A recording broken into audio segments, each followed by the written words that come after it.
Scène de guerre ou presque. Ces militaires français s'entraînent dans le désert de Djibouti. Demain, ils partiront peut-être sur un véritable terrain d'opération. Parmi eux, des musulmans qui pratiquent le jeûne. Sous une chaleur accablante, l'eau devient indispensable. Pourtant, les militaires musulmans devront s'en passer. C'est le ramadan. Il y a beaucoup de monde qui ne connaissent pas trop les musulmans, qui ne savent pas trop comment le ramadan se passe, qui nous posent des questions. Il y a même une personne un jour qui croyait qu'on n'avait même pas le droit d'avaler notre salive.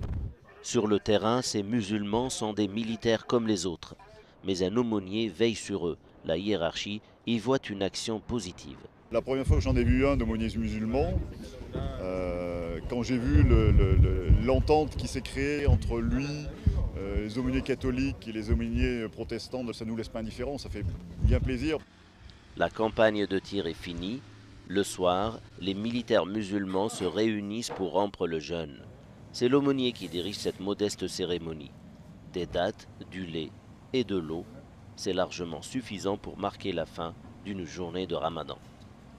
Ce qui est important ici spirituellement pour les militaires, nous-mêmes en tant qu'aumôniers, on revient à l'essentiel aussi du jeûne. C'est pas forcément de manger en grande quantité. Et même quand on rompt le jeûne vraiment dans des quantités très minimes, de l'eau, des dattes, et on se contente de ça. L'aumônier fait aussi office d'imam. C'est lui qui dirige la prière dans cette salle prêtée par le commandement. Les aumôniers musulmans veillent aussi au respect des prescriptions religieuses en matière de nourriture. Là aussi, les forces françaises basées à Djibouti ont organisé la distribution des repas.